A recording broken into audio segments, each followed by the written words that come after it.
Hello friends, अब हम करते हैं क्वेश्चन नंबर 5 3.2 का क्वेश्चन नंबर 5। इससे पहले हम 4 तक कर चुके हैं। अब इसमें देखते हैं, it is a possible to have a regular polygon with measure of each exterior angle as 22 degree. क्या पॉसिबिलिटी है, हो सकती है क्या रेगुलर पॉलीगन की इसका एक्सटीरियर एंगल 22 डिग्री हो और रेगुलर पॉलीगन हो। तो आप रेगुलर पॉलीगन को जानते हो, रेगुलर पॉलीगन का टोटल सम कितना होता है 360। उसके एक्सटीरियर एंगल का जो वैल्यू है वो किसके इक्वल होगी 360। तो हमें 22 का डिवाइड किस में लगाना है 360 में, तो इसका डिवाइड लगाते हैं। 2 1 जा 2, 2 1 जा 2, 2 1 जा 2, 1 जा 2, 8 जा 16, 180, 180 अपॉन 11 जो अब नहीं कट रहा 11 से, तो ये नॉट पॉसिबल। अब हम क्या करेंगे, ये अगर रेगुलर पॉलीगन है तो उसकी वैल्यू क्या है, ओल नंबर में है, ओल नंबर में। अगर वह ओल नंबर नहीं है तो अपना एक्चुअल एंगल भी पॉसिबल नहीं हो सकता। अगर आपके वैल्यू फ्रैक्शन में या डेसिमल में होगी तो अपना एक्सट्रीम एंगल पॉसिबल नहीं हो सकता। अगर आंसर फुल नंबर में आना चाहिए तो हम इसके लिए क्या लिखेंगे, no because 22 is not a factor of 360।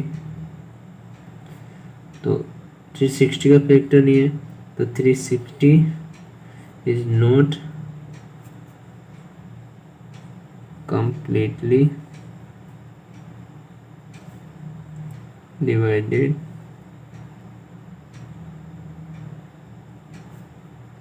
by 22 degree. अगर अपना 360 कम्प्लीटली डिवाइडेड हो जाता है 22 से, फ्रैक्शन फॉर्म में नहीं आ जाता, तो ये एक्सट्रीम एंगल पॉसिबिलिटी हो सकती थी। एक्सट्रीम एंगल हो सकता है 22 डिग्री, बट जो अपने एंगल है वो फ्रैक्शन या डेसिमल फॉर्म में नहीं आता है, इसलिए ये पॉसिबल नहीं होगा।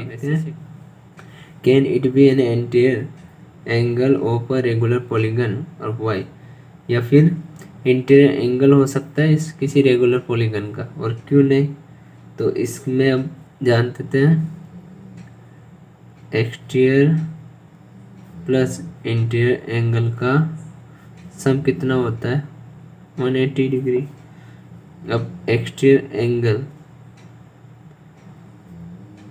हमें क्या दे रखा है, इंटीरियर एंगल दे रखा है, कितना है इसकी वैल्यू 22 डिग्री, कितनी 22, तो 180 इधर ट्रांसफर कर माइनस का 22, तो एक्सटीरियर एंगल होगा अपना 158।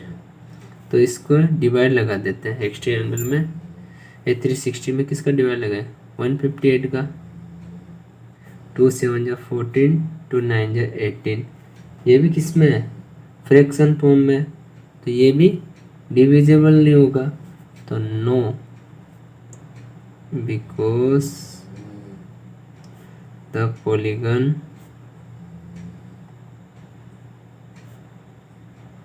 which have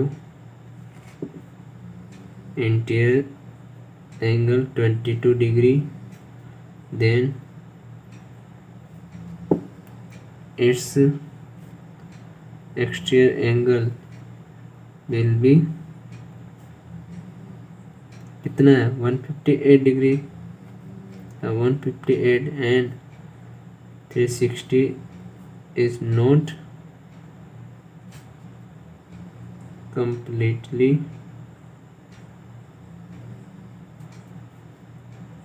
divisible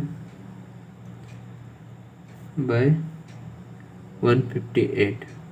वही है जैसे फर्स्ट क्वेश्चन में 22 डिविजिबल नहीं हुआ था 360 से, वैसे 360 डिविजिबल नहीं होता 22 से, वैसे 158 से 360 डिविजिबल नहीं होता, तो दोनों का क्या है पॉसिबिलिटी नहीं है।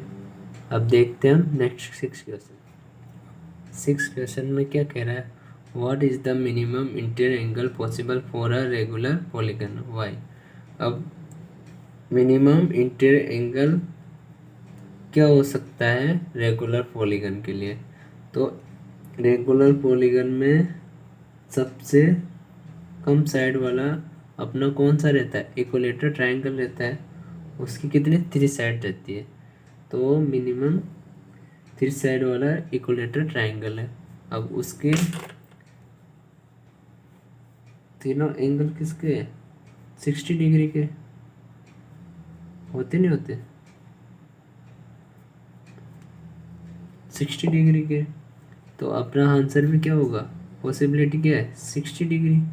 तो इससे तो छोटा कोई एंगल होता ही नहीं 60 डिग्री, इसमें वो भी इक्विलेटरल ट्रायंगल हो और रेगुलर पॉलीगन हो, तो इसके लिए तो इसका रीजन क्या देंगे हम, द इक्विलेटरल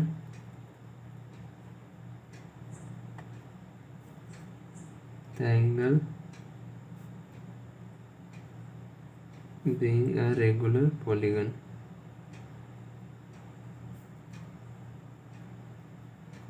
regular polygon कितनी साइड ऑफ 3 साइड्स,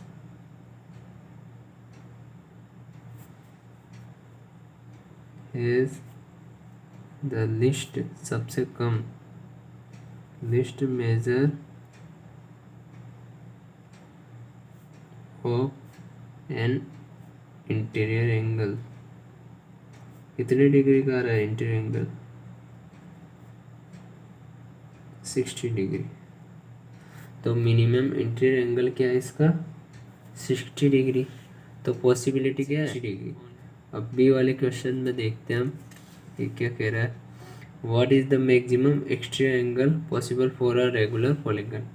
अब मैक्सिमम एंगल बताना है आपको, तो उसके लिए क्या डायरेक्ट निकाल लो आप, जो सम ऑफ रेगुलर पॉलीगन का क्या होता है स्ट्रेट में 180 डिग्री, या इक्विलेटरल ट्रायंगल का सम कितना है 180 डिग्री, तो इसमें से 60 सब्ट्रैक्ट कर दो तो क्या होगा 0, 120 डिग्री, तो इसका आंसर क्या है 120 डिग्री। तो by question A V can see that the greatest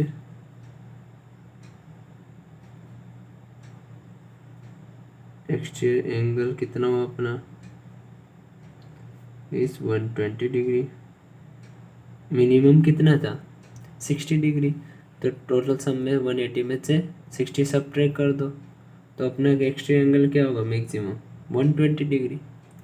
तो ये अपना 3.2 कंप्लीट होती है। अब नेक्स्ट वीडियो में देखेंगे हम 3.3। Okay, thank you. हेलो दोस्तों, अगर हमारी वीडियो आपको अच्छी लगी हो तो लाइक एंड शेयर करें। Thanks for watching.